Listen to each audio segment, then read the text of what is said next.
Jeudi, le sélectionneur de l'équipe nationale d'Algérie, Vladimir Petković, a officiellement convoqué Lucas Zidane pour le rassemblement d'octobre. Le gardien de but de Grenade, âgé de 27 ans et deuxième fils de la légende Zinedine Zidane, figure dans la liste des joueurs retenus pour affronter la Somalie le 9 octobre et l'Ouganda le 14 octobre, dans le cadre des éliminatoires de la Coupe du Monde 2026 en zone Afrique. Cette décision, attendue depuis plusieurs jours mais désormais entérinée, a immédiatement suscité une vague de réactions en Algérie comme à l'international.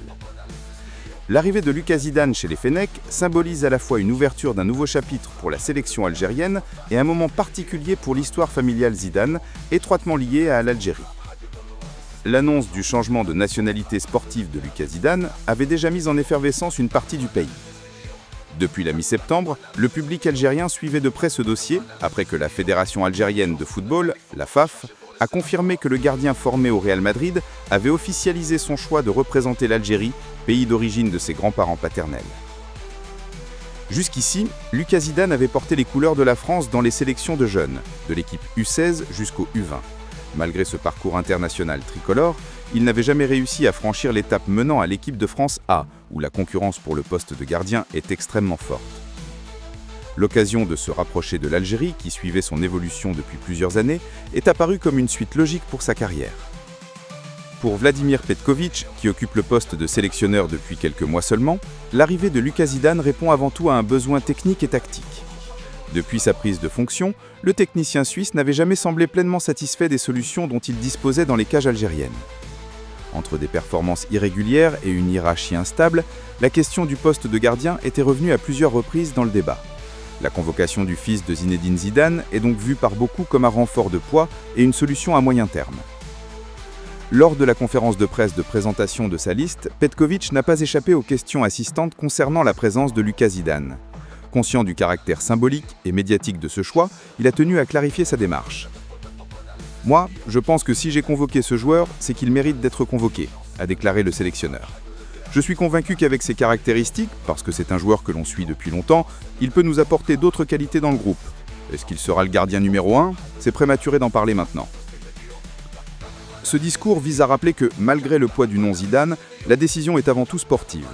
Petković souhaite insister sur l'idée que Lucas Zidane n'arrive pas pour des raisons de notoriété, mais parce qu'il correspond à un profil recherché par la sélection. Sans surprise, l'annonce a largement été reprise par la presse algérienne, qui a donné des lectures diverses de cette convocation. Le site TSA s'est contenté d'une brève mais directe alerte. Lucas Zidane convoqué pour la première fois en équipe d'Algérie. Le gardien de but de Grenade Lucas Zidane fait partie de la liste de Petković pour les 2 prochains matchs de l'Algérie en éliminatoire du Mondial 2026 en zone Afrique. Un ton sobre, mais qui résume l'importance de l'information. La Gazette du Fennec, pour sa part, a souligné la continuité dans les choix de Petković en dehors de quelques nouveautés. Alors que certains s'attendaient à une véritable table rase du passé après les prestations ternes du mois de septembre, le coach des Verts a finalement retenu les mêmes. À l'exception de Lucas Zidane, Rafik Belghali, Mehdi Dorval et Samir Chergui, le reste du contingent a fait partie, de manière régulière pour la majorité, sporadique pour certains, des différents regroupements dirigés par Petković. L'analyse met en lumière que l'intégration de Zidane ne s'inscrit pas dans une révolution totale, mais dans une volonté d'ajouter des renforts ciblés. DZ-Foot a insisté sur la nouvelle concurrence instaurée au poste de gardien. S'il avait récemment fait part de sa déception et de sa volonté de se battre pour retourner en équipe nationale, dont il était encore le gardien titulaire il y a peu de temps, Anthony Mandrea, de 28 ans, doit voir d'un très mauvais œil la première de Lucas Zidane en sélection, et il en est de même pour un Alexis Guendouzi de 29 ans. Le média rappelle que la hiérarchie des gardiens, jusqu'alors dominée par Mandrea, pourrait être profondément bouleversée par l'arrivée de Zidane. Cette convocation ne se limite pas à un simple renfort, elle introduit aussi une dimension de rivalité. Les gardiens déjà présents savent qu'à l'arrivée de Zidane pourrait redistribuer les cartes. Anthony Mandrea, qui espérait retrouver sa place de titulaire, voit son horizon se compliquer. Alexis Guendouzi, tout comme Osama Benbot, se retrouve également fragilisé.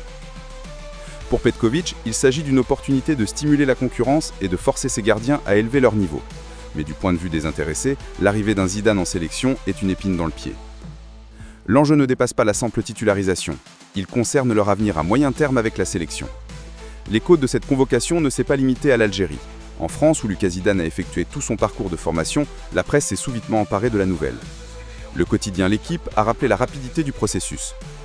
Tout va très vite pour Lucas Zidane. 2 semaines après avoir annoncé son choix de représenter l'Algérie le 19 septembre dernier, le gardien de but fait partie de la liste de Petkovic pour les 2 prochains matchs de l'Algérie. 20 minutes insistaient sur la fulgurance de l'évolution. C'était rapide, très rapide pour Lucas Zidane.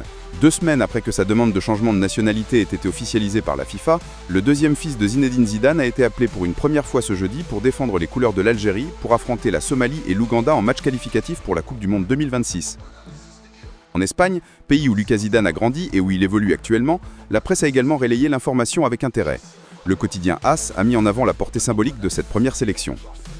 Lucas Zidane a obtenu sa première sélection avec l'Algérie seulement 2 semaines après avoir pris la décision de changer de nationalité pour le pays de ses grands-parents paternels. Marca a apporté un angle différent en insistant sur les conséquences pour le club de Grenade. Lucas Zidane a reçu l'approbation de la FIFA pour jouer pour l'équipe nationale algérienne le 20 septembre. Avec cette sélection, Lucas manquera le match contre Las Palmas, que l'équipe de Paceta jouera le 10, et sera dans une situation difficile pour la visite en Andorre le 17. Au-delà de l'aspect symbolique et médiatique, la convocation de Lucas Zidane pose un vrai problème pour son club, Grenade. Le gardien titulaire manquera au moins un match de championnat durant la trêve internationale, et potentiellement plusieurs si son aventure en sélection algérienne se poursuit. Le calendrier est défavorable. Le 10 octobre, Grenade affrontera Las Palmas sans son portier principal. Le 17 octobre, une rencontre importante contre Andorre se profile. Le doute plane sur sa disponibilité de Zidane. Pire encore, si son coéquipier Astralaga est également retenu avec l'Espagne U21, Grenade pourrait se retrouver sans ses 2 gardiens principaux. Une situation critique pour le club andalou. Les dirigeants et le staff technique de Grenade savent que la perspective de voir Lucas Zidane disputer la Coupe d'Afrique des Nations, la CAN, accentuerait encore les difficultés. Prévue du 21 au 28 janvier, la compétition priverait potentiellement le club de son gardien titulaire pendant plusieurs semaines, incluant la préparation et les phases finales. Malgré ces contraintes, Lucas Zidane ne recache pas son bonheur. Sur son compte Instagram, il a partagé la liste de Petkovic, exprimant implicitement sa fierté et son enthousiasme à l'idée de rejoindre les Fennecs. Pour lui, c'est l'occasion de donner une nouvelle dimension à sa carrière internationale après avoir longtemps évolué dans l'ombre des grandes sélections. À 27 ans, ce choix marque un tournant. En s'engageant avec l'Algérie, il s'inscrit dans une dynamique familiale tout en cherchant à s'imposer sur la scène africaine. Si la concurrence sera rude, la symbolique de son nom et sa volonté affichée de réussir pourraient être un acteur central des prochaines échéances des Fennecs.